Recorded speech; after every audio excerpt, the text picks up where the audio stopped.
Okay, thank you all for staying after the lunch. We'll be starting the third roundtable that's called Scaling AI in Healthcare from Pilot to Practice. So now I want to scale up things a little bit. And I'll be moderating the session. I work at the Ministry of Health at the Digital Health Delegation. And I'm also the coordinator of the digital health strategy in France, but mainly the other speakers will speak.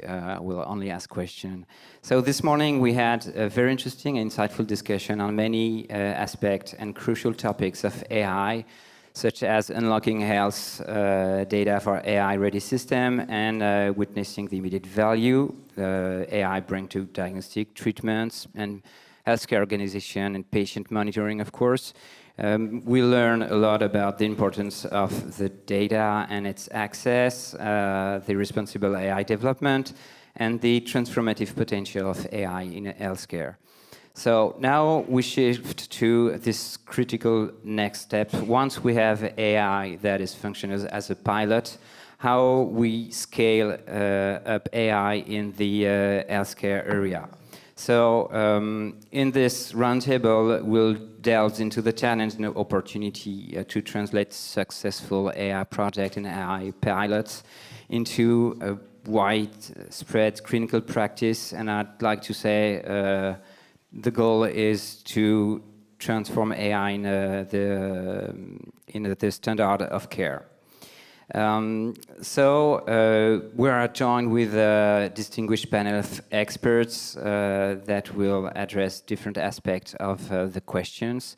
We will explore key questions such as how to ensure data quality and interoperability while scaling AI, and one of the key questions. How do we navigate ethical and regulatory considerations? How can we foster collaboration innovation to accelerate its adoption? And ultimately, and this is always the main goal in healthcare, how do we treat patient, diagnose patient, and how to ensure that the AI benefit goes to the healthcare system and the patients and for everyone. So we'll start with a roundtable, and I will ask a little pitch for each of the speakers here, and starting with Sophie. So, sorry, I'll be going on first name basis if it's okay for everyone. So Sophie is director of the strategy of Microsoft Research Division, that is Microsoft Health Futures. So the question is, what's the Health Futures main focus of work currently? Yes, absolutely. And thank you for having me and for giving me the slot after lunch. We will do our best. Yes, about Health Futures. So we're a team within Microsoft Research. We're responsible for research and incubation that are at the intersection of technology, medicine, and biology. And of course, with the recent advancements in generative AI, our focus has been on understanding how AI can help improve and accelerate biological discovery on the one hand and clinical delivery on the other hand. Now, of course, we're a tech company, so we can't work on any of this in isolation, and I think we will touch on this in the panel, but we work in collaboration with many partners across the ecosystem, whether it be academic medical centers in the US, NHS trusts in the UK, early stage biotech companies or large pharma companies, to make sure that the technologies that we're working on are useful, right? That they have an impact on the science itself and then in the clinic too and on clinical practice. And I guess that's why I feel so privileged to have this job because my job consists of bringing these partners together and finding these mutually beneficial opportunities to advance the tech, but also ultimately patient care and taking care of practitioners who take care of us in return. So that's where we're focusing at the moment. Okay, thank you, Sophie. So switching to Saila Rinne, she is the head unit of the eHealth Wellbeing and Aging at the DG CNECT. at the European Commission. So the AI Act, everybody talks about the AI Act. It's a huge leap forward in Europe, and there's an ambitious AI strategy. What are the main expectations of this initiative for the health sector? Thank you very much, and thank you for inviting me to this panel, and it has been very interesting to hear the discussions earlier. The panels already touched upon let's say, the main elements when it comes to regulatory frameworks. So it's not only the AI Act. Of course, AI Act is very important. We are talking about a risk-based approach, having trustworthy AI and high-quality data for AI, which is also very important. Then we have medical device regulation. Of course, when AI is embedded in medical devices, that applies. Cybersecurity regulatory framework also extremely important, and the Commission has very recently published an action plan for cybersecurity of hospitals. Then on the data side, we have the European Health Data Space, which is really bringing the critical mass of health data available for developing AI algorithms. But when it comes to the quality of data, the Commission is also supporting health data infrastructures such as Cancer Image Europe, so cancer imaging infrastructure, genomic data infrastructure. Also, we have a new action on intensive care units, which is also a very data-intense environment and has a lot of potential for AI applications. And also the one initiative that we have launched about a year ago, which is called European Virtual Human Twins initiative, which is really about using data also for computational modeling, for accelerating drug development, experimenting different treatments without touching a patient, and having this kind of virtual approach, and there's a lot of potential in that field as well. But of course, for that as well, we need high quality data. Then the Commission has launched the so-called Gen AI for EU initiative, which is about generative AI solutions. 500 million euros are earmarked for this activity, which is more on the research side in the healthcare sector or healthcare field, and also for biomedical research. We have heard about multimodal generative AI, and this is really the next step and the future also for using the data from the different infrastructures that we have been funding in the past years. So also I would say that supporting companies, here we are also coming a bit to the field of piloting and making sure that the solutions reach the clinics. There the Commission has been launching recently so-called AI factories, where SMEs and startups have access to high-performance computing capacities in a sort of with advantaged rates and access possibilities, because this is something that we have noticed has been lacking in Europe. So it's not, I would say, we have the regulatory framework, but we do also need like actions and funding for things to support the companies and to support also the data quality at source, so at the data holders level, so that there are annotated data sets, well-structured data sets that can be actually reused easily. Thank you. Thank you, Saila. So not only regulations. So switching to David Konrad, is Managing Director of the Perioperative Medicine and Intensive Care at the famous Karolinska University Hospitals. Can you tell a little bit about the AI initiative in care at your institution?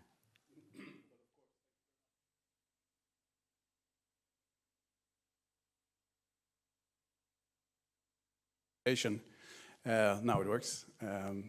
Well, yes, of course. When we talk about AI initiatives, we think a lot about incentives or drivers. So what's actually driving the need for doing things differently than we are today. And one of the greatest incentives for us is actually a societal drama that's occurring in a very near future. That's a demographic change. So I don't know about your countries, but I think in most of the EU, about in 5 to 10 years' time, if we do things as we do them today, about 20 to 25% of all healthcare will not be available due to shortage of people, mainly, and to the aging population as well. So for us, one of the big drivers here is we have to increase efficiency, how to cope with that. So we're starting, I'm responsible for much of the surgery at the Karolinska, so we're looking at how can we be smarter, how we plan or schedule surgery, and we have a pilot going on, and we think we can, without adding any more resources in the OR theaters, we can increase the number of surgeries by at least 500, that's 1 to 2% annually. And of course, other things that are difficult for us is we do a lot of oncology. We're a comprehensive cancer center. So for those of you who work in those kind of institutions, you know that there are first or second chemo is usually okay. The third one, you have complications. And then you have late cancellations, and that mess up your workflow. So we try to see whether we could predict who is going to have some delays in the treatment, have to wait a week, and set things like that up. Thirdly, we need to treat a lot more patients outside of our hospital, of our institution. So we're aiming actually at have about 10,000 patients connected to Karolinska, but treated outside of Karolinska by the end of 2026. And a lot of those patients, they will have wearables, tell us a lot about how they're doing, how they're coping, and we use that for clinical decision support. What we also, I think, is sometimes overlooking is we could use the same data for patient decision support to guide the patients where to go, who to call, and so forth. So that's one of the things we are working on. Thank you. Thank you, David. So switching to Regina Beets-Tan, among your different titles, you're president of the European Society of Radiology. Can you tell us about your work at this society? In the society, yes. So as a radiologist, you know that we have been working with digital images already since 3 decades almost. So that's why we're sort of already embracing AI in our clinical practice. We had this big Congress of Radiology with the theme digitalization in 2018 already. So at the moment, the ESR is having an AI strategy that we educate radiologists, so literally AI literacy training. Then we are also involved in the UCAIM, the European Cancer Imaging Initiative, because we think that that is the first and most important step for imaging, for standardization, for development of tools, for benchmarking tools. So that we really support. And the third very important initiative is that the ESR is leading now a thematic network which literally focus on how to advance precision medicine with AI. And we believe that we have to take this step and really go for the concrete actions and recommendations for Europe, because otherwise we will not make the change. So that is what we are doing now, and we do that in collaboration with stakeholders. So we have just published the joint statement, and we had over 81 organizations endorsing it, which reflects the joint efforts and commitments of all. So we are all ready. And then I am from the NKI. In the NKI, which is also a comprehensive cancer center, we have an AI or digital transformation strategy where we have a hospital-wide a strategy that will transform our clinical practice using AI models. So for that we are preparing, we are collecting and standardizing all data. We have to collaborate because all of a sudden the imaging data are not only departmental, but hospital accessible for all in hospital. So that is what we believe is a step that is needed, and the investment from the hospital administration to support this transformation. We also recognize the involvement of the patient as a stakeholder. So I think in the Netherlands we are the first one who have appointed the chief patient officer in this digital transformation policy. So these are all steps that indicate that we really think that it's important to make this difference in practice. I love the chief patient officer title. Yeah. Okay, so thank you, Regina. So now switching to Alban de la Sablière, who is founder and chief operating officer of Owkin. So Owkin is a French health tech startup, or should I say, was a French startup? Do I use still You're always a startup? No. Using artificial intelligence and machine learning to accelerate drug discovery and medical research. So how did you get there, and how did you start to scale up the company before scaling up AI? Well, we were founded 8 years ago with a strong belief that what is now called AI, at that time it was almost called machine learning, not yet, the combination of AI and data could really have a huge impact on patients and the industry with an objective to reverse the translational gap. So right now we have a team of 300 people or a little bit more in Europe and in the US. We raised 400 million. And what are we doing with this money and these people? We're doing great things. We source data from 80 of the top hospitals in Europe and the US. That data is totally anonymized. It is fully GDPR compliant. It can stay in the hospitals, through a technology that we've developed, and Microsoft also is a leader there, called federated learning. And we do 3 things with that AI and that data. We find novel targets. We accelerate the development of products by identifying biomarkers and for also external control arms to speed up the process of drug development, but even more importantly, ensure that the drugs go to the right patients.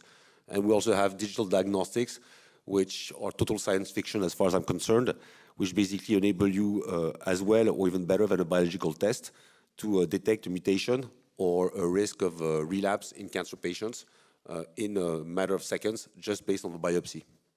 And we work with leading companies in the sector. I'm going to name a few.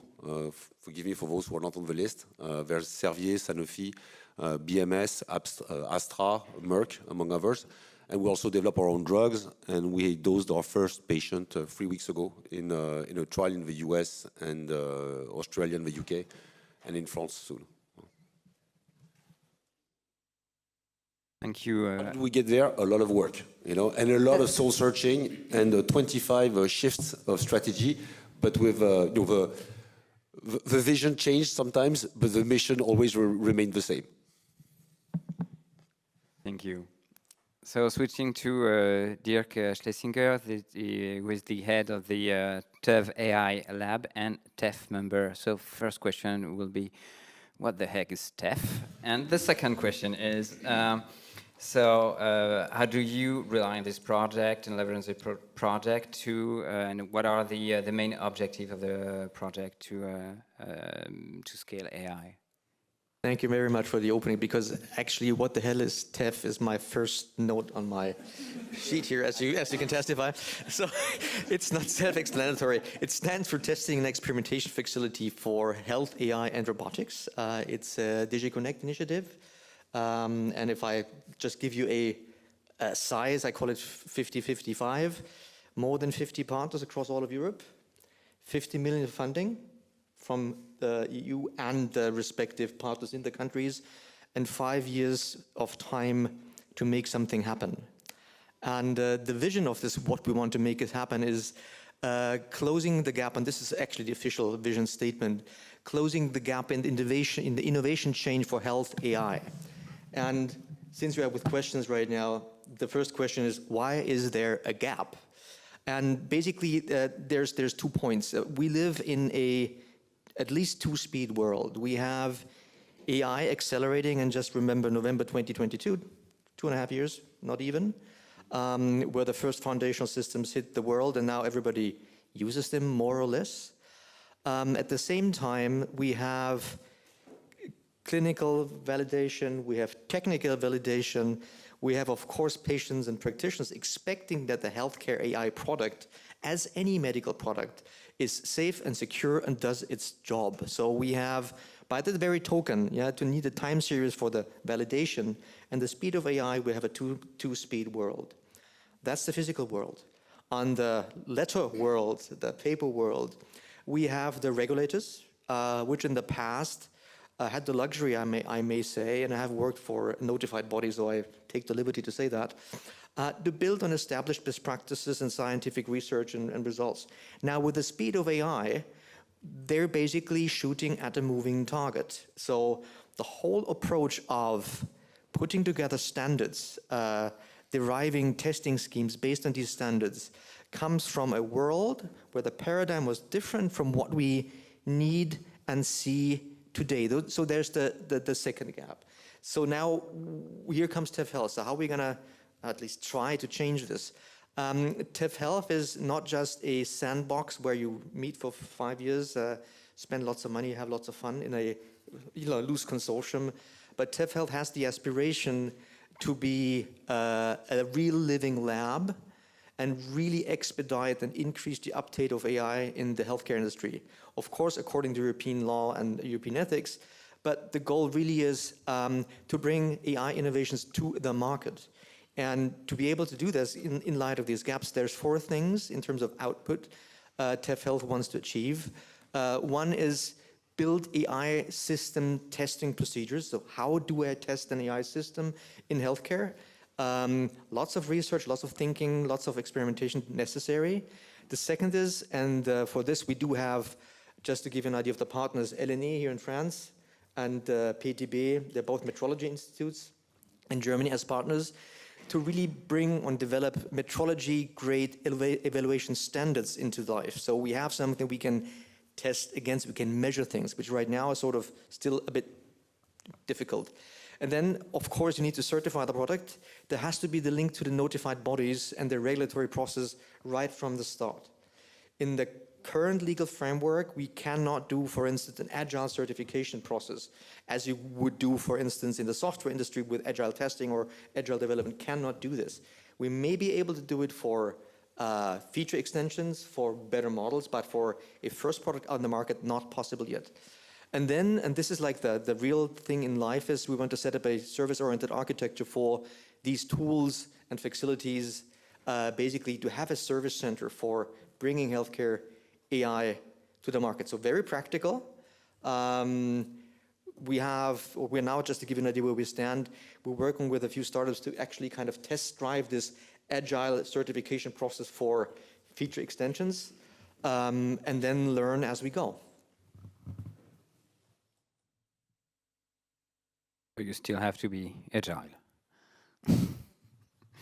So now we'll switch to the first round of questions and focus first on the collaboration and partnership in AI healthcare and how you can leverage on that to scale up AI. So I'll start with Sophie. So how do you work? How can we foster collaboration between academia, industry, and healthcare to accelerate the development and the scaling of AI solution? Thanks for the question. I think actually the first thing that I heard over and over today is that we're all rallied behind the same sense of purpose here. We want to improve patient care. We want to improve practitioners' lifestyles and their ability to care for the patients. And so this is just that rallying cry that brings everybody together, and that sense of purpose is very helpful. Now, part of your question was how do you foster them to accelerate the development of AI tools? And the reality is, and I think Alban said it, data lives somewhere, technology lives somewhere, the decision-making lives somewhere, and so partnerships are required to bring all of these capabilities together so that you can then not every time recreate the wheel or want to own everything yourself so that you're having, you know, the end-to-end solution. So it's bringing these capabilities together so that you can get there faster is a very important point here. And when I'm thinking about the one-to-one research collaborations that we set up, a couple of things. One is important to have a fair give and gets in that relationship, right? We're putting something on the table, we're getting something else in return, and we need to align on what the objective is as well, because you could partner for a whole host of reasons. Maybe we're doing fundamental research and the point is to learn something new or test something that is really cutting edge and it may or may not work, and the risk of it failing is higher, but we all accept it. Maybe we're partnering because we want to actually put something in the clinic and we know that we're working with a technology that is more mature, and so our objective here is to actually make it to the clinic, and it's a whole different setup. And the reason I bring up these different reasons to partner is also because I think it's important not only what it is we're doing, but how we do it, and that we do it in the right way. We heard many times trustworthy AI, reliable, privacy, taking into account patients, etc. And so having the operational framework set out so that we can operate within certain guidelines, that we all have a shared responsibility in, again, how we operate, keeping that environment secure, preserving privacy, all of these things are important. It's part of how you then build trust in the system so that these collaborations are something that people want to do and do well. Now, going beyond one-on-one research collaborations where, like, for example, a tech company partners with a healthcare provider and develops a solution, the intent is that also the whole is more than the sum of its parts. So if we develop that one solution, it's not going to benefit a whole lot of people. So at Microsoft Research, a lot of the work that we do is published. We publish in journals, of course. We publish blogs, our results. We open source a lot of our projects as well. And so I think it's important that, you know, the institutions that are able to invest in these deep research collaborations are also putting out there in the community some of the building blocks that then other institutions can pick up and use as a starting point for their own projects. So we're advancing the entire community, and it's not only just the two partners involved that benefit and take out the benefits of it.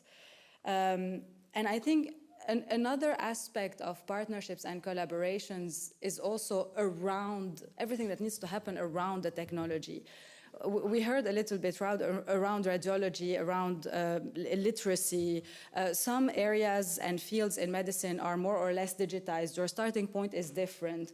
We heard a lot from the previous panels also on some of the challenges in adoption. And so coming together is not only about coming together to do the work, it's also about sharing learnings. It's also about sharing different perspectives, again, from these different players in the ecosystem. And I think to come back to that delta, right? Like it's not something that you can do on your own, and it's something that you will require different lenses actually and perspectives in order to get there. So I think convening these coalitions, these networks where we can also exchange learnings, informations, discuss best practices, or even creating some of the standards is important so that then multiple companies in the ecosystem have that readiness to adopt AI at the end of the day. Thank you. And can you give us an example of a successful partnership that led to a scaling of AI solution for healthcare?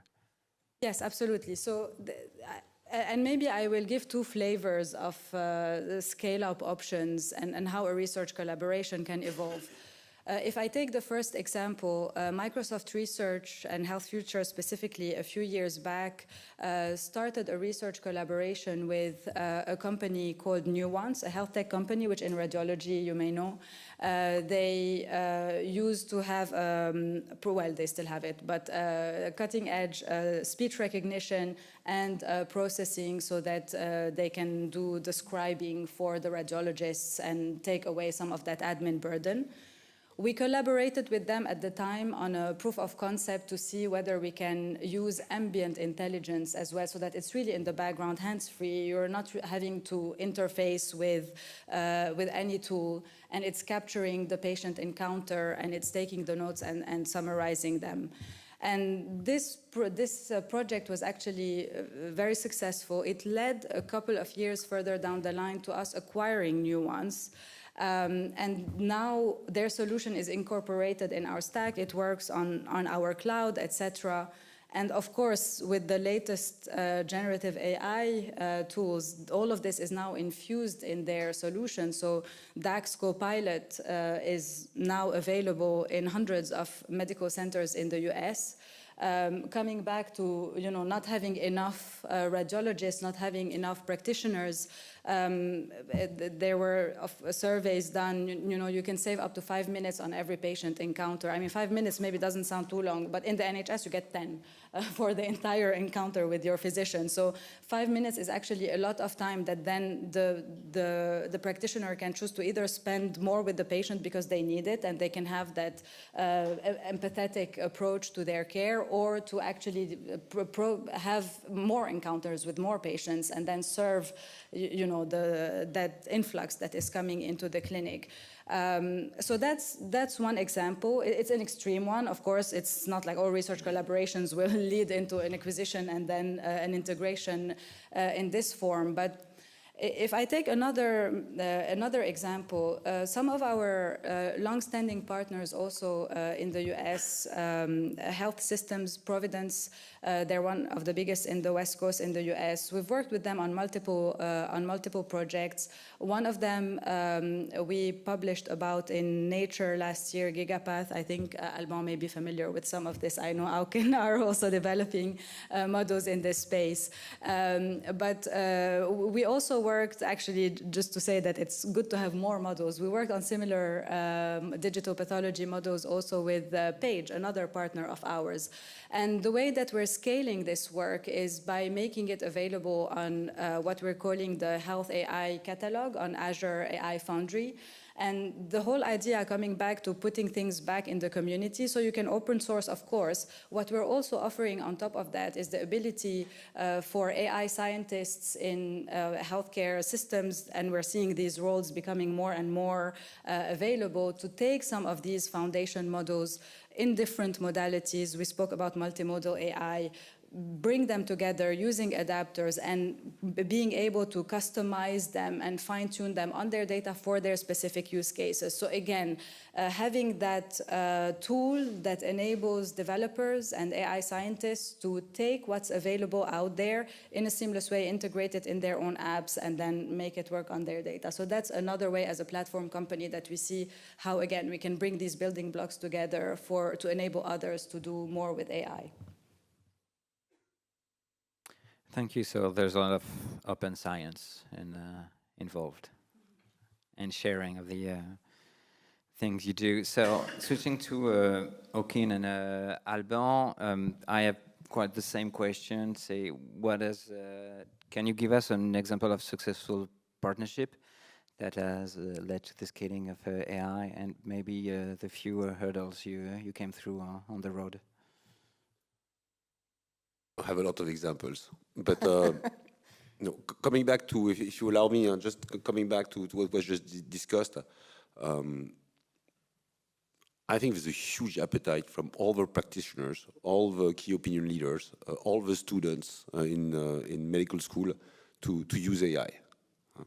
I told you we collaborate with 80 of the top hospitals in Europe and the US.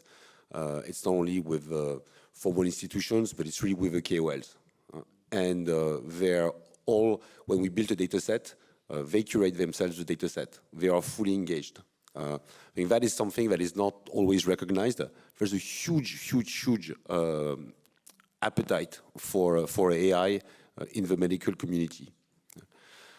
So as far as the centers and the hospitals are concerned, frankly, great collaboration. Okay, the only issue is sometimes they just don't know where the data is.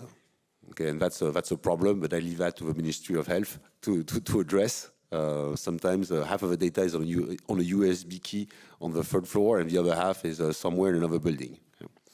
But that is a challenge in the long term. Okay, that needs to be addressed because it's a competitive advantage or disadvantage.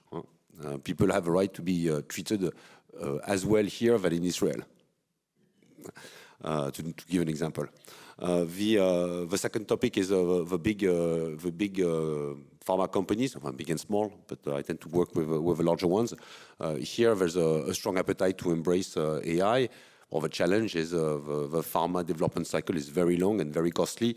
So between a proof of concept project that everybody is happy to do and massively changing your development plan, how can I say, the hand starts to wave a little bit.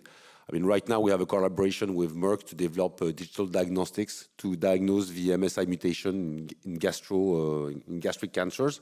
This started with a product that we developed ourselves and we got approved in Europe. And the MSI mutation, which is a very good predictor of Keytruda's efficacy, Keytruda being the leading PD-1 on the market. The problem with that mutation is that in some cancers it's so rare that people never get tested. But everybody who has these cancers has a biopsy. And so we developed a test that in some in CRC, colorectal cancer gives a probability of, has an AUC which is as good as the normal test. And we're developing that with Merck, who is a strong believer in that technology. In other gastric cancers. So that's, companies like Merck, like AstraZeneca, like Sanofi, Servier, the ones we collaborate with tend to be the most forward thinkers in terms of how AI can help them develop new products or improve the access to products. And then I will finish. There's a question around the regulation. The objective is not to hit on regulators, because the regulators are very important in this industry. A lot of disasters were avoided by strong regulation. The thing is, when I hear about we need to have data in Europe and not in the US, okay? Well, just pay for the data centers. Make sure that it takes 12 months and not 5 years to build a data center. Because right now we announced 100 billion, but it's almost as difficult to build a data center than a prison right now, because of a lot of eco anxiety that are built around these topics. And I'm just taking this example, but there needs to be a strong push, not only the willingness to avoid mistakes, but also a strong push from all the public bodies. It sounds like a broken record, but there's so much appetite from the KOLs, from the patients, that it would be, that's an asset you need to leverage more. Okay, noted. I'm just a moderator, so I won't be able to answer, but we'll discuss after. The answer is yes. Good ideas. Yes. So on the physician side, Regina, how can AI be used to improve efficiency and accuracy of radiology workflows?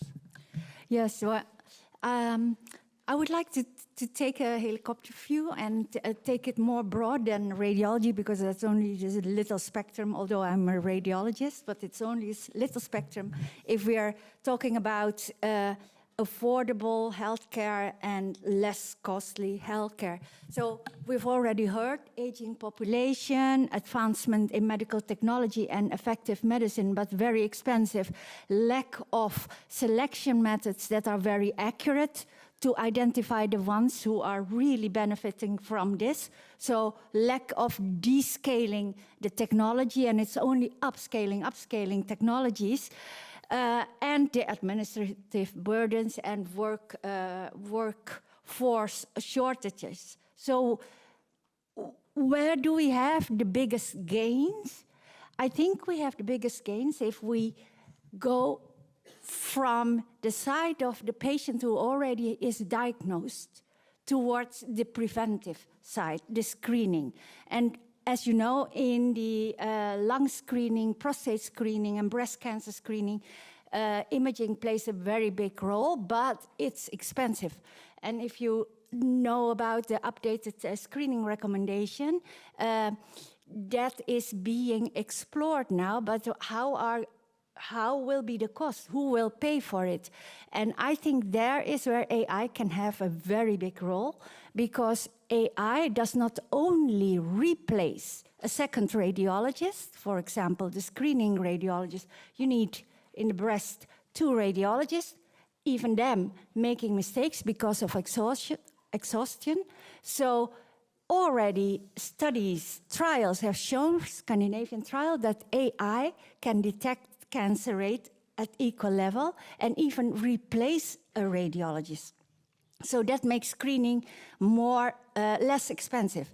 Furthermore, AI can optimize the MR and avoid administering contrast for breast cancer screening, meaning that you can reduce and make the cost of screening with modern technology like MR, you can make it competitive to mammography.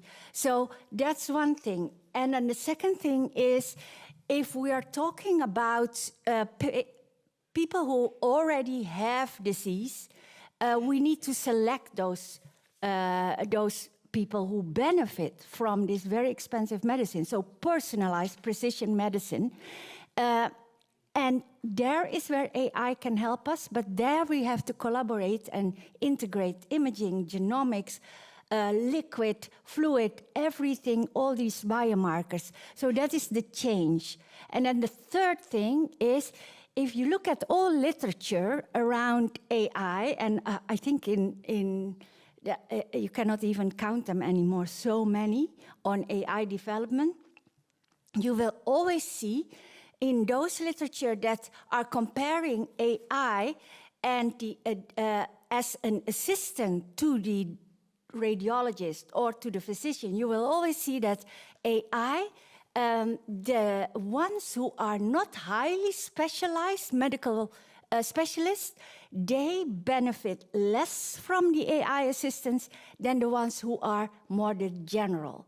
What does it mean? This is the biggest impact, because if you invest in AI in less specialized hospitals, you will get access, increase the access to specialized care. And this is, I believe, the biggest impact of AI. Why is AI in many specialized centers, academic centers in the Western world, not necessarily being seen as urgency at the moment for implementation? That is because they have these experts. But if you look at all this literature, the ones who benefit from this are the ones, the basic hospitals, the basic specialists. So therefore, with the AI, they upskill their level, and meaning that those patients in those regions profit from the use of AI. So those are the biggest impact of AI, apart from reducing administrative burden, et cetera, but we are going for equity in healthcare and less expensive care. So I believe that we should look into those opportunities to deploy AI in healthcare / radiology, but it's about healthcare. So it's not only scaling, but also a scale up in expertise for everyone. Okay, so there's a few challenges on the way, so I'm turning again to Sophie to have some of your insight about the challenge in translating AI from the lab to clinic. What are your insights on the matter? Yes, and if I may actually just on what Regina just said, you know how I was saying it's important that when you're partnering with some of the leading academic medical centers, you then make that available to others. I think what she just said gives a lot of meaning to our approach also in this space of, you know, you want the innovation to be available more broadly, and it needs to, of course, make also business sense for everybody, but that's why it's important to have that lens on the entire community and how technology can help. In terms of the transition from a pilot to scaling up the different projects, I think actually that the challenges start not at this transition point, but they need to be factored in from the very beginning of when you're thinking about what it is that you want to do, if that makes sense. So if you're waiting until the transition point to say, okay, what challenges will I face, it's already too late. The important part is to look at where technology can really help. I was just having a chat actually earlier now on, you know, technology is not always the solution to all the problems, right? And there is now a big hype with generative AI and wanting to use it for anything and everything, but it's important to actually pinpoint these high impact use cases where technology can indeed make a difference. And it's not everything that's out there that we can tackle. So from the very beginning, making sure that what we're addressing, there's a real need for it and it will have an impact is important. I would say as you start moving then in the life cycle, you're developing the solution, you're using a specific data set to do it. Of course, and in an ideal world, you're using data sets in a federated way from multiple centers. It's not always the case. But how can you then anticipate, again, how this model will perform in the real world? How can you stress test it by putting in maybe synthetic data examples or changing something so that you see if it will perform well when it hits the ground running in real world data, right? The data we use for training is de-identified, is curated in a certain way. It's not the same when you actually deploy it. So again, from the evaluation phase, when we're doing our retrospective, our prospective studies, thinking about how we can stress test and see as much as we can before we even put it out there is important to limit then failure points after you deploy it. And I think someone on the previous panel said that one of the biggest factors in wanting to adopt AI is not having it fail 10 times the first 10 times you use it, right? Because then it's very difficult to trust the tool. Again, moving on in the life cycle, when you deploy it, it becomes then really a matter of the UI, the user interface that you're using, right? So there's the technology, what it can do, how accurate, reliable it is. And then there is how the physicians and how the practitioners will interface with it, right? Sometimes we hear a lot about, you know, it's a data overload. What do you want me to do with a huge dashboard and like 3,000 different, I see you smile. I've heard this a lot actually in our interactions with physicians and with hospitals and carers. So it's about how do you integrate it in the workflow in a seamless way. And of course, it's easier said than done. You need a whole back-end integration of all the systems to make it look very seamless. But it's also, again, a matter of how you present the information, how much justification you give. Interpretability is a big question as well, right? We talk a lot about interpretability, and I heard a bit of a challenging view in a previous roundtable, in a different event, that were saying, well, if it's actually, you know, the AI is telling me this is the, let's take radiology, this is the finding, this is the bounding box, this is where I found it on the image, etc. Actually, my physicians tend to really believe it, and then, you know, there's that, the factor of having a human in the loop loses a little bit of its, you know, sense. So there's also all of these things to take into account, so that when the tool is interfacing with the physician, it's being presented also in a palatable way that will advance care and not just hold them back because they need to, again, process a whole lot of data. And then the biggest aspect really around all of this is the change management aspect around it. So I think, I mean, Alban, you're saying that people really have a huge appetite. I agree with that, but there are still a lot of skeptics out there that you need to convert along the way. At least, I don't know, I'm seeing them. And so engaging early with the skeptics also and with the champions, right? We usually tend to be brought in by the champions, the believers. They know AI will make a big difference.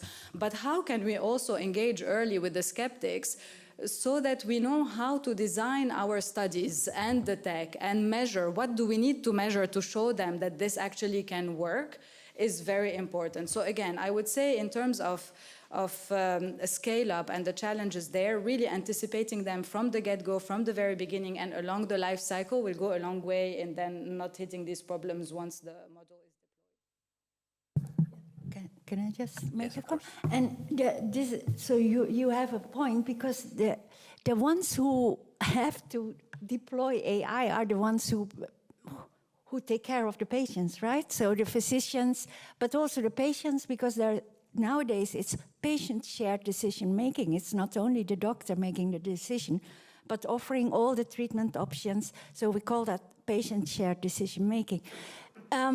If we are in the deployment phase, we tend to maybe already cautiously think of also involving the clinicians and the patients very early in this discussion, how to deploy. And what I think what we should also do is in the development phase, so AI developers industry, involve the clinicians and the patients already with the design of a study, because you need to have tools that make sense, that meet the clinical needs. And that is the problem, what I also see with my own research team, the AI team. There are these innovators, and they are so happy. They have this new tool, and they're very enthusiastic, go around, because I asked them, please, have you talked with the physicians? And then they said, oh, no, we haven't. And that's I think, the point why we lose time and money. We need to early engage the patients and the healthcare providers, the ones who really use the tool. And in the deployment phase, well, I refer to the recent EU for Health call, which I think is an important step, that we really come together as experts, or maybe even first make a roadmap of what are there the best deployment practices in Europe, and make a roadmap and get them together and share their best practice experiences. And so exchanging knowledge and with this knowledge test this into pilots, but in diverse clinical environments, because I don't think that there's one model that fits everything. I think you need to tailor it according to this country, clinical environment, even disciplines. You cannot even say that the model of deployment in radiology is the same as the model of deployment in surgery. So I think that we need to think like collaborative effort. That's the most important, and I think that is the crucial step and very difficult for human beings. We tend to work in silos, but we need to collaborate and come together.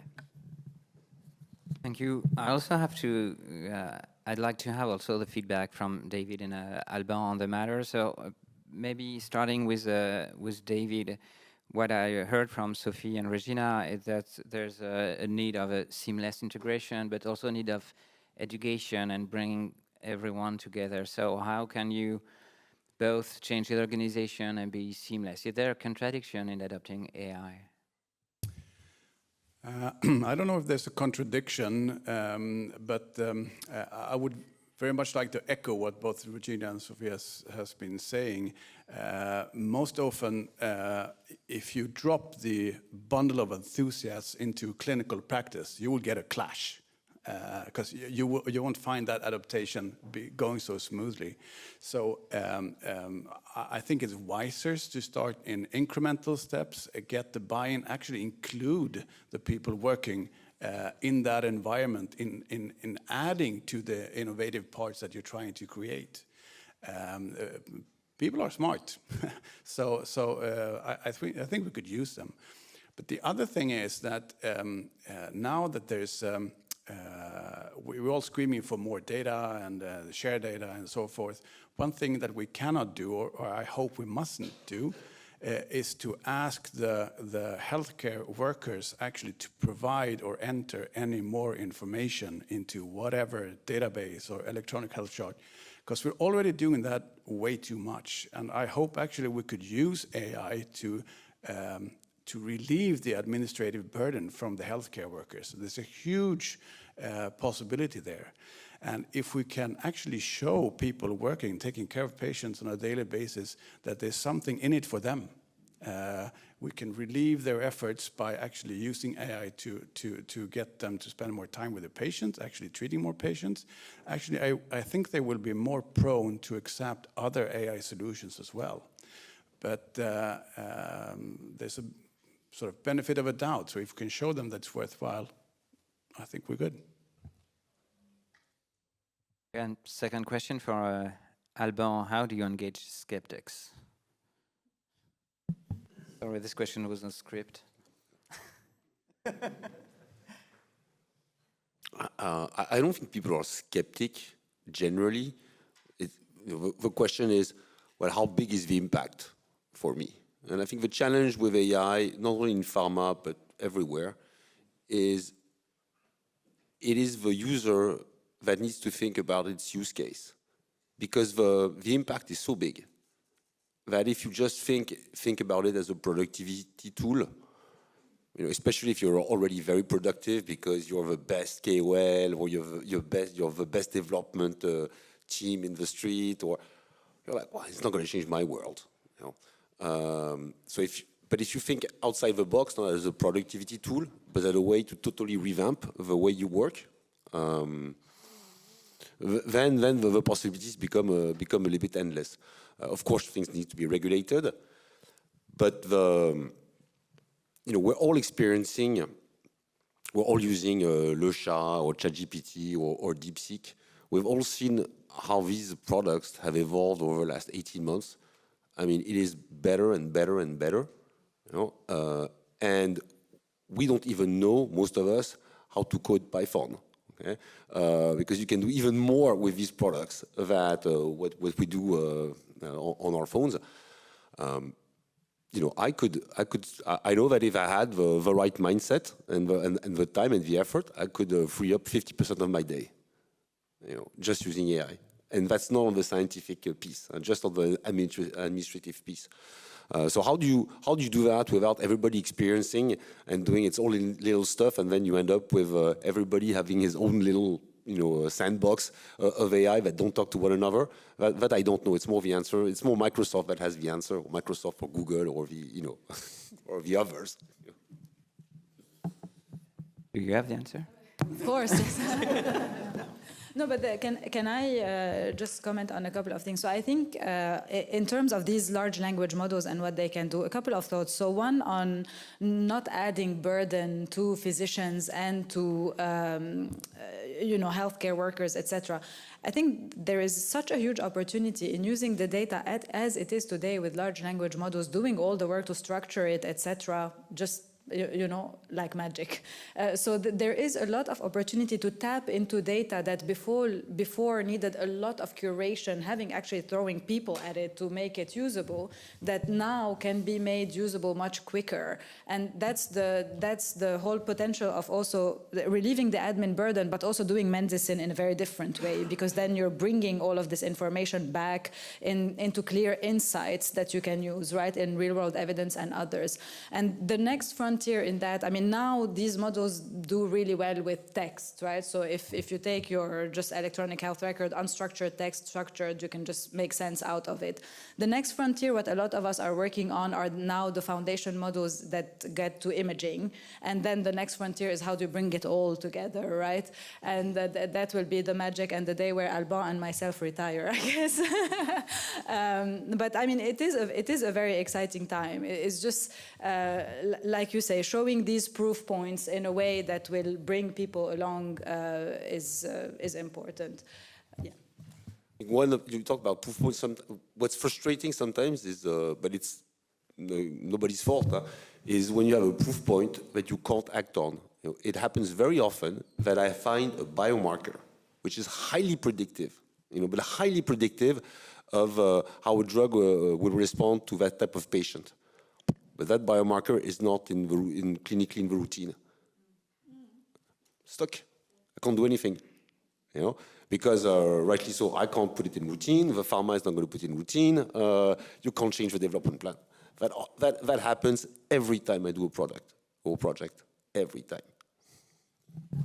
The evidence-based treatment decision, meaning that clinicians follow the protocol of the guidelines.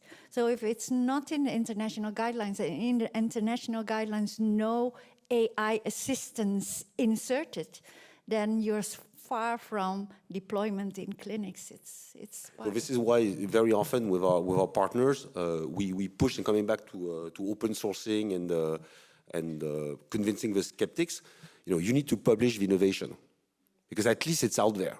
You know, I think one of the issues in the pharma industry, there's a lot of things collectively that this industry knows that hasn't been put out there. You know, so I think one of the good things about having companies, small and big, like Microsoft and myself, being committed to open source with that culture coming from tech, is we put it out there. We put it out there. You know, So what do you keep? We keep the best version for the future. No, but we did a foundation model on pathology, on histopathology that we outsourced because we think that the second model will be even better, and then we will go into multimodality, and this one we're not going to outsource.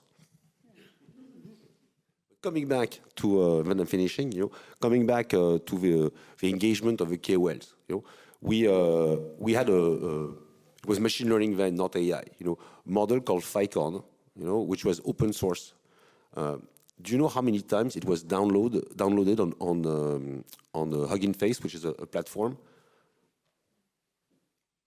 Yes, 12. 3 million. 3 million times. How many times was it used? I don't know. It's open source. I don't know what happened, but the appetite, for innovation is huge. Perhaps to add on the like companies working together, what we do also at EU level, there's a public-private partnership, innovative health initiative joint undertaking, which is really about bringing companies like pharma, medtech, and vaccines and biotech together in the pre-competitive space, looking for topics where they all have an interest to work together and progress state of the art. And the Commission comes with, like it's 50-50, Commission funds the other half, and the companies will bring in-kind contributions from their part, so they have a genuine interest in that. And then the Commission funds academia and brings in the smartest minds in Europe to this collaborative public-private partnership, which has been very successful so far. Just to mention that this is one way of also forwarding innovations in the so-called pre-competitive space. So please, just keep the mic on. So can you tell us a little bit more about regulation? Alban, I was mentioning we need regulation and how the regulation can support specifically the scaling of AI. So for scaling in general, to say that what we aim to do is to really have synergies from research to deployment. So we have different programs like Horizon Europe for doing research part, like for example for the medical imaging and AI, there were like 5 projects working very closely together, 50 million funding altogether, and those research results sort of fed into the deployment action under the Digital Europe program, again with 36 million funding altogether, with 50%. So there we moved from 100% funding to 50%, which again meant that those who were involved in the deployment action really had a genuine interest in investing themselves also to the action, which is the European Cancer Imaging Initiative. So we really wanted to make sure that the research results will come to the next step of deployment of those technologies, making available the tools, methods, and the know-how also to the public and to the consortium in the Digital Euro program. And the next step would then be to create a European digital infrastructure consortium, which is another instrument that the Commission has put forward lately in order to have also member states' engagement in the funding and to have industry, academia, member states, and a large variety of stakeholders like working together and ensuring sustainability of the system. So this is one way of like bringing the results from lab to the clinic, and then of course we have the testing and experimentation facility for health also here represented, which is a very important part of the testing and deployment. Okay, and turning to Dirk on my right, so the regulation goes also with the standardization and certification. So how can we ensure the safety and reliability of AI solution with your work, and maybe a little word about TEF also on that matter? Let me take it up a level and touch on a totally different thing we've been talking until now. What I want to reflect on briefly is, what does it take to take a technology, a good idea, a procedure, from the technology into progress for people? And basically it's three things. A, it has to work, obviously, that's where the standards come in from a technical side. It has to create value at the customer, the patient, whoever's using it. We have to take to the national health funding insurances to make sure that what there is in terms of technology is also paid for. And I hear very often there still needs to be some convincing to be done. But there's a third element, which I'll illustrate with a brief example. When you use that technology, you're not supposed to go to jail for it. And why do I come to that conclusion? Well, I'm working with a startup that does breast cancer screening. And basically, they're beyond the proof of concept. They have a study, 50,000 patients. It does work, reduces the workload of radiologists by 20%. No more false positive than with real human radiologists. Better detection, 8% really proven than a top radiologist. And if you then bring it out into the field, to the mid-sized hospitals, the first question you get is from the data security officer.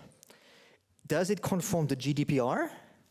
And if the AI Act is enacted, do I conform to that? So there's a dimension of standards which goes beyond the technical, but goes into the do not put me into a bad position if I'm using this. So it's an out of jail card. And that's a facet of standards which usually is overlooked until you come to decision maker, not the primary, the early adopter, but to these people who sign off the order. And there's officers that have a different mandate, they control risk, and you have to convince them too. So there's a function, there is. Now, having said that, healthcare AI is not acting in a void. There is the MDR, the Medical Device Regulation. I think was enacted in 2017. It has now just been extended to be full in force until 2026. Reason being the pipeline is full. There's not enough certification people to be able to certify all the medical devices that need to be recertified that. So there is a bottleneck. Having said that, there is no regulation for AI yet specifically. There is the AI Act. And from my personal observation, the AI Act and the MDR need to be synchronized. Why I'm saying this? The MDR has a risk-benefit idea behind it. You can argue for more risk if there's a proven benefit. The AI Act has a risk focus on it. It does minimize risk, no benefit. So we have to synchronize these because these two regulations have to be seen in unison. They have to both be fulfilled. And of course, you do not want to have two people in the same hospital fighting against each other on a different legal foundation. The second thing is the technological progress in AI is much faster than in other physical things. So if you do your statement of intent in the certification process of a medical device, and you have, say, a foundational model behind it, there might be changes in your product which you certify as you go during your clinical and your technical proof of the product. Now, how to deal with this, and then to make it even worse, if you now add in foundational systems, which basically mutate overnight and have new functionalities. That's something which standards and regulations have to take into account to give a lot of the decision makers the out-of-jail card. And that's, I think, also a reason why I see everybody wants to work with AI. Yes, the early adopters do. If you get down to the final decision maker who is tasked to reduce the risk, there's more convincing to do. And that's where you need your standards, because they provide a currency for trust. They basically give you a euro for trust. And if you talk to the notified bodies, and if you get them, you know, after a beer or a glass of wine, they say, what's your business model? They say, well, we sell trust. And for that, they need a currency. And that's what standards are. Yes, exactly. So you mentioned also ethics consideration, maybe about the out-of-jail card. But in terms of adoption, what are the key considerations? And I'm asking the question to Regina about ethics and a responsible use. Okay, yeah. I think that boils down again to this, the patients, right? So with the patients in mind, I think it's very important that we take away the skepticism around AI and truly transparently communicate about the benefits, but also about the limitations of AI. I think it's all about communication. Well, I don't need to explain, because if you're heading or leading a team, it's always about communication. So I think that's very important, to have trust and acceptance. Research in explainable AI, very important. I think we should also really test it in, to avoid the biases, so test it in the real world data sets, because AI models tend to have biases from the data that they are trained on. That's obvious. We know that with external validation that it often doesn't work. And that is because the data out there are different. Even the data from the NKI is different than the university data. So we need to have rigorous clinical validation before we deploy an AI solution. And the accountability and liability, it's very important to understand that AI should support and not replace the clinical decision making. So if we have literally very accurate and precise guidance of what is and who are responsible for what, would also help increase the trust of using AI. And yeah, involving the patients, so the chief patient officer in our institute, I think that's a very good step to have a co-creation with the patients.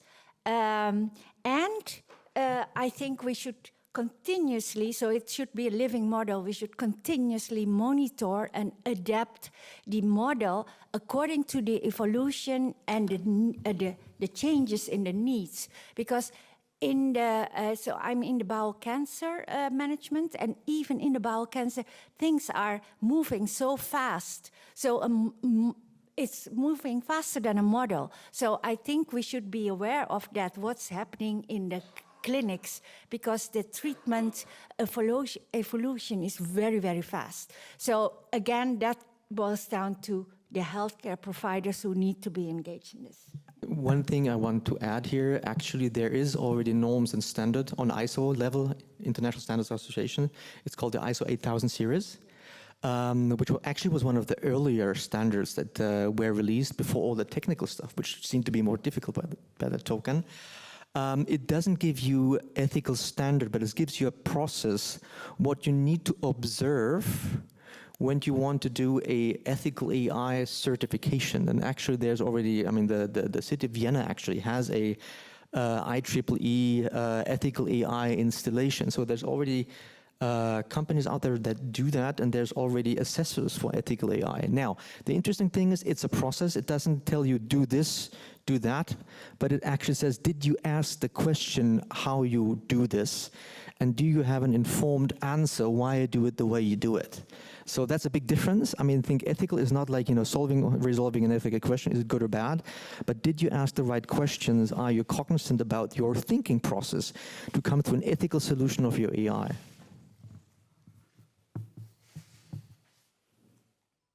But you know, if you allow me on ethics, I have a slightly different perspective.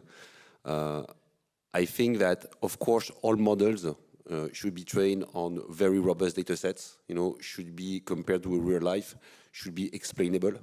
You know, that's a given. That's quite easy. No, not easy to do, but you know, okay, that's it. Okay, that deals with a lot of ethics. You know, I'm not sure. You know, as long as you can explain it, that it doesn't do harm, that it does good. You know, that is what ethics are about. Then, you know, asking for too much, but being okay to have widespread differences in the way people are treated. You know, I mean, that's an ethical problem for me. You know, not doing something about that. Probably an AI is better than any radiologist or pathologist. You know, but it's okay. You know, because we're okay to live with current standards. You know, that's not an ethical problem for anybody. I mean, that's a big ethical problem for me. You know, we have a solution, and we're not implementing it, you know, for normal reasons. But then we should not, how can I say, block ourselves with too many ethical matters that are sometimes a way to, I don't say what you said, but a way of, you know, staying in our comfort zone. Okay? And will there be agentic AI? There will be agentic AI. Will people be replaced by agents? It will happen. It is happening right now, because the quality of these large language models is just astonishing. But I think we're talking about the same thing. It's not about, like, you know, resolving if replacing people by an agent is a good or bad thing from an ethical perspective. I think ethical eye is like, did you ask the question about being ethical? The answer is in the eye of the beholder.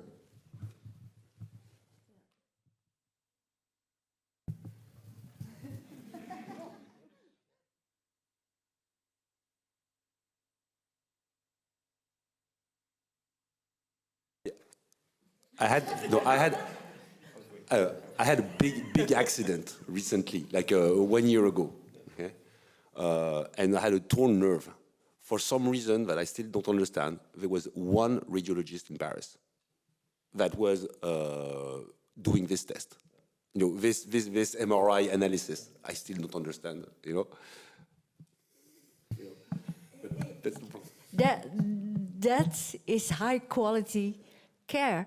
I mean, because it's so super specialized that you need experts. There's no way in my radiology team that abdominal radiology is looking at the head and neck. Because you need experts, and you're not even trusted by the head and neck surgeons that you can do that. Not because they do not think that the radiologist is skilled, but because the complexity around decision-making is so huge that you need to understand the world of the head and neck surgery and management. So that's why you are encountering only one expert. And that's where AI could help. The answer is you might have a torn nerve. It might be severe. We don't really know. But now you do know. Okay, so I think we have maybe a little time for questions, if we have any.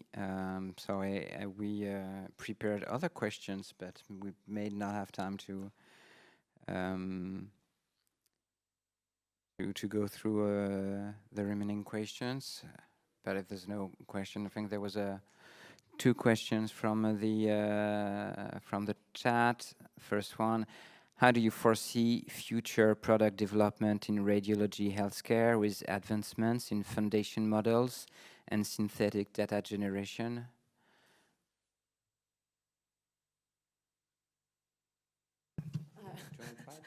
I don't dare to look into the how you say that, the glass. So, yeah, it's more because I think the most important at this moment is to the tools we already have and already are approved, get them into the clinics, because we all agree, and you all agree, that that helps the patients. It's all about patient outcome. So that is the step that we should now take to get them into the clinics, and that's about AI deployment. And I think we really need to join in forces and with all the stakeholders, policymakers, hospital managers, to sit together and think about this, how to move this forward, because we have been studying a lot, but we need now to go into the clinics with this and convince our patients and healthcare providers that this may benefit their outcome. If I can add to this, if I think about radiology, which is one of the more advanced kind of digitized, areas of medicine, I think where we're going and the beauty of having these foundation models across different modalities in radiology, pathology, and other is that so far a lot of the tools that we've seen, they do what a radiologist can do much faster, or can assist the radiologist to do their work much faster in a more efficient manner.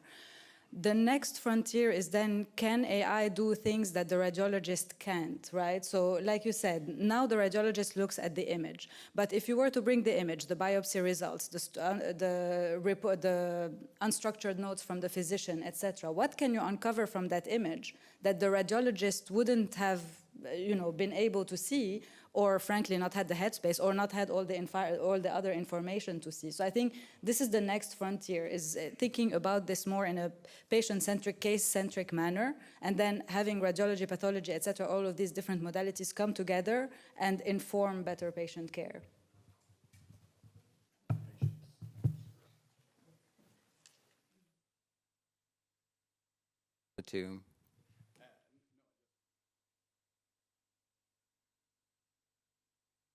Also, don't forget the patient's reports, the patient's own story will add to that image. Yes. The Chief Patient Officer. So we had a second question from the chat. Maybe we already addressed this a little bit, but how do you address resistance? So I think it's the skeptics we mentioned before from healthcare professionals when integrating AI into their workflow. Maybe a question for you, David? About this, I think early involvement of healthcare providers and workers actually is very good. I can give you a short example where, in an ICU room, there's a lot of equipment, medical technology. I'll go back to actually Dirk's very good remarks regarding the compatibility between MDR and the AI Act. And there's another problem with the MDR that we found out, that actually to get a proper classification or a standard for an infusion pump, for a ventilator and so forth, all that equipment, to my knowledge, is obliged to give off an alarm, a very high-pitched alarm. And if you have 17 or 18 of those equipments in an ICU room, it becomes very unbearable for both the patient and the healthcare workers. So we're trying in a small project actually to take all that information and put that outside of the patient room to a dedicated healthcare provider, physician, to make decisions out from that. For example, if you have an infusion pump with a vasoactive drug, for example, noradrenaline, and it goes off an alarm, says it's blocked, doesn't give any drugs, any medication. But at the same time, the blood pressure is stable, the heart rate doesn't move, the patient is well oxygenated and eating breakfast. So why should there be an alarm? So this is also some things that actually it hinders the picking up of AI technology for the regular healthcare worker, because if we can't figure that out of some strange regulatory perspective, why should we go forward to any other AI application? Okay, so it starts with the little things. So you need more data than the one directly used for the main application.